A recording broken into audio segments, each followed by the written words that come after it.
Maths Masterclass with Leo. So today we are doing second order differential equations. In the previous video we did a bit of introduction to second order differential equations. So today we are going in detail with a second order differential equation. Right? Don't forget to like, subscribe and share the content with your friends. So second order differential equations. In the previous video we introduced second order differential equations and we said a second order can be written like a d squared y over dt squared plus b dy over dt plus cy equals to 0. This is how we can express a second order differential equation, right? So now, a second order differential equation takes us back to grade 12 where we did the laws of, actually the nature of the roots, right? When we did the nature of the roots, where you have b squared minus 4ac. This is greater than what? Greater than 0.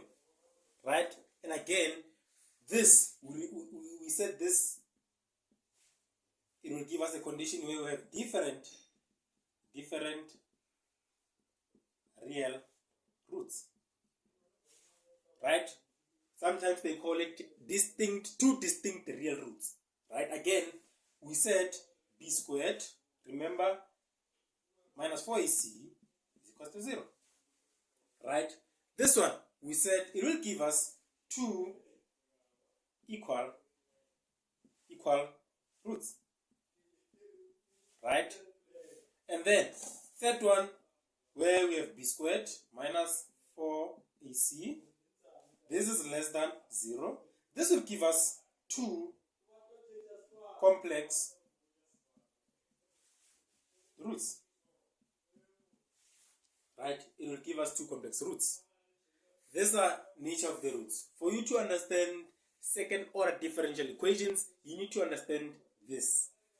All of these conditions. You need to know when they say the discriminant is greater than 0. When they say the discriminant is greater than 0, it means it will give you two distinct real roots. When the discriminant is equals to 0, it will give you two equal roots. Then, when the discriminant is less than 0, it will give you two complex roots. Those are the things that you need to know when you come to what you call second order differential equations, right? So now, when you come to second order differential equations, when you have b squared minus 4ac being greater than 0, this means when you have two different real roots, right? When you have two distinct real roots, the condition will be your value of m. Your value of m should be equals to what? A, and again, the value of m should be equals to beta. This is alpha, that is beta, right? This is what we call, now we're introducing what we call auxiliary equation. Auxiliary equation wherein you can just change this and rewrite it as am squared plus bm plus c. This is equals to 0. Now we are introducing what we call an auxiliary equation, right? So now, when you have two different real roots, just know what you will use. You will use y is equals to a e m x, this is m1, plus b e, can you just write b e m2x, right? Wherein you can just represent it like this. Y is equals to a e, where there's m1 you can just say alpha x plus b e beta x. That is how you can represent it. When you have what? When you have two different real roots, this is what you will have. Now, let's come to the point where we have your discriminant. Your discriminant is equals to 0. When the discriminant is equals to 0, meaning your m your M1 should be alpha, and your M2 should also be alpha, right? This is the condition. When the discriminant is equals to 0, two equal roots, you will have two equal roots, right? And then what you will use when you have two equal roots, you're going to say y is equals to into ax plus b e to the power alpha x, right? That is how you're going to express it. When you have what? When you have two equal roots. That is how you're going to express it. Now, let's move to the part where when now you are having a what? You are having this condition, b squared, or the discriminant being less than 0. When the discriminant is less than 0, what you will have a condition wherein you have complex numbers. You will have a condition wherein you have complex numbers, where your m should be equals to a plus minus b, right? That is what you're going to have, right? Then, with that condition, you're going to have express y, which this is a general solution. This is a general solution. You can express it as what? As e to the power alpha x into a cos of beta x plus b sine of beta x. That is how you're going to express this, or that is how you're going to express your general solution, right? This is how you're going to express. This is a general solution.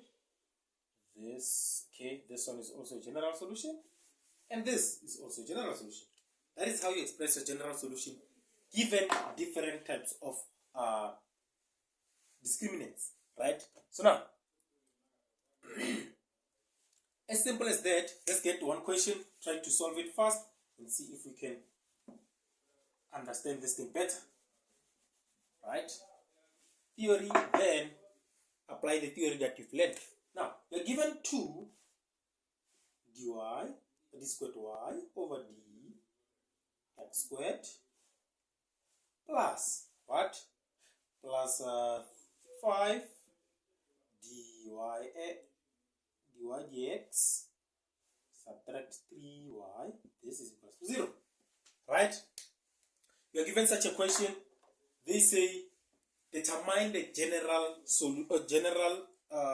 equation for this problem, right? Determine the general equation or determine the general solution for this problem, right? They say determine the GS, the general solution. For me to determine the general solution, the easiest thing that I can do is start by saying auxiliary equation, right? Auxiliary equation. Then after saying auxiliary equation, what am I going to say? I'm going to say, for my auxiliary equation, I'll have 2m squared plus 5m minus 3. This is equals to 0. Now, I need to determine the value of m for this. I need to determine the value of m for that. What am I going to do? Let's see if I can factorize it. I have 2m, I have m, is equals to 0. Okay. Okay. I have 3, I have 1, which one is positive? Isn't this? Okay, isn't that? Okay, what's happening? Let's see. Let me get my calculator first. Try to see.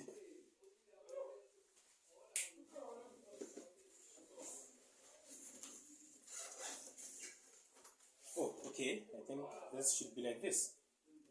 I think this should be like 3 and 1. This one should be positive, this one should be negative. 2m minus 1 is equals to 0, or m plus 3 is equals to 0, where m is equals to half, m is equals to 3. Right? I got the values of m. Now, just erase here. Okay, now that we got the values of m, right? If you can check, these are real but distinct. They are real but distinct. So if we have real and distinct values real and distinct values. Now, you go back to the condition where it says real but distinct, where it says y is equals to what? A e to the power alpha x plus beta x. Right? Alpha represents the first one, so I can just say ae to the power what? Half x plus be to the power what? To the power negative 3x. This is how I will express my general solution. This is how I'm going to express my general solution. I hope you understand, and I hope you like, share, and subscribe to our content. Thank you.